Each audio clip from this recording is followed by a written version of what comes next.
পয়সা থেকেও খেতে পারছেন না, খেতে হচ্ছে নুন ভাত। এমন ঘটনাই ঘটেছে বাঁকুড়া জেলার বড়জোড়া থানার অন্তর্গত বৃন্দাবনপুর গ্রাম পঞ্চায়েতের বেশ কিছু এলাকায়।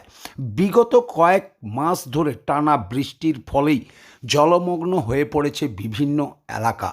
তার মধ্যে শালী নদীর ওপর যে কজওয়ে আছে সেই কজওয়ে ডুবে গেছে, যার ফলে 20 থেকে 22টি গ্রামের মানুষের যোগাযোগ সম্পূর্ণরূপে বিচ্ছিন্ন। তারা না পারছে শহরের দিকে আসতে, না পারছে অন্য কোনো দিকে যেতে। তাদের এই জল যন্ত্রণার থেকে কবে মুক্তি পাবে তা তারা নিজেরাই জানে না। এ নিয়ে বাঁকুড়া এক্সপ্রেস টিভির মুখোমুখি হয়ে কী জানালেন এলাকার মানুষ, শোনাবো তাদের সেই করুণ কাহিনী। অথচ এ বিষয়ে প্রশাসনের পক্ষ থেকে কোনো প্রতিক্রিয়া পাওয়া যায়নি। এই রকম ঘটনা শুধু বড়জোড়া নয়, বাঁকুড়া জেলার বেশ কিছু এলাকাতেই ঘটছে, যেখানে অল্প বৃষ্টির কারণেই যোগাযোগ বিচ্ছিন্ন হয়ে পড়ছে মানুষের। আর এই জল যন্ত্রণা থেকে কবে মুক্তি পাবে তাও খুঁজে পাচ্ছেন না মানুষ। জলটা দেখুন না, মিউনিসিপাল ফলে যে জল বইছে, ব্রিজের উপরে বইছে, এটা শালী নদী।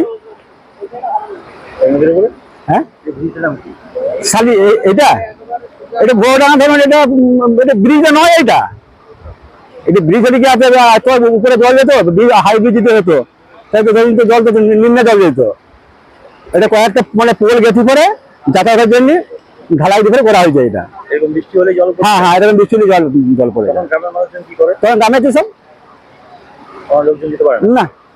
এটা আমরা তো বহুখানে এসেছেন, দেখবেন তো এটা মেন রাস্তা, ওইটাই।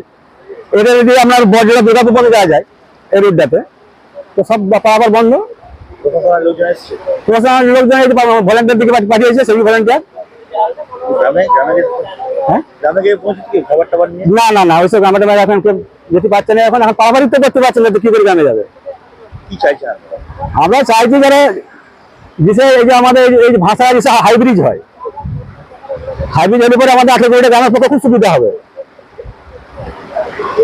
এই ধরুন এটা এই যে ব্রিজটা ভেঙে গেছে, আর তো ধরুন চার চাকা বা বড় গাড়ি সব পারাপার বন্ধ হয়ে যাবে। মোটরসাইকেল, সমস্ত মোটরসাইকেল, টোটো সব বন্ধ। আপনার নাম? আমার নাম লক্ষ্মীনারায়ণ ঘোষ। থেকে অবস্থা বলতে আমাদের ওভারব্রিজে জল যাচ্ছে, আমাদের এই ব্রিজটা হলে আমাদের খুব অসুবিধা হচ্ছে। ছেলেমেয়েরা আমাদের কোনো এদিক ওদিক যেতে পারছে না, প্লাস আমাদের গ্রামের খাবার শুধু বন্ধ হয়ে গেছে, কোনো সবজি ফবজি খাবার আমরা কিছুই খেতে পারছি না। তো আমাদের একটু বক্তব্য হচ্ছে যে আমরা যেন ওভারব্রিজ হলে আমাদের একটু ভালো হয়, ভালো হলে আমরা সব যাতায়াত করতে পারবো। আজকে আমাদের ছেলেমেয়েদের যে পরীক্ষা আবি চলছে, তো স্কুল যাতায়াত করতে পারছে না, এই জন্য আমাদের খুব বড় উদ্দেশ্য। আর খুব গুরুত্বপূর্ণ এই ব্রিজ আমাদের অনেক গুরুত্বপূর্ণ। আমাদের 20-22টি গ্রাম এই ব্রিজের মধ্যে চলছে।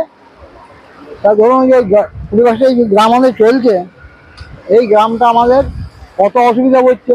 আজকে কেউ আলু ভাতে ভাত খাবে, কেউ নুন ভাতে ভাত খাবে, কিন্তু কেউ খাবার কিন্তু কিছু খেতে পারছে না ঠিক মতো। হয়তো কারোর বাড়িতে চাল নাই, সে চালও খেতে পারবে না। তা কী হবে, তার দেশ সম্পূর্ণ অনাহারে মরবে। তা আমাদের হচ্ছে এইটাই অসুবিধা, আর অন্য কিছু নয়। আপনার নাম? আমার নাম হচ্ছে পিরু বাউরি।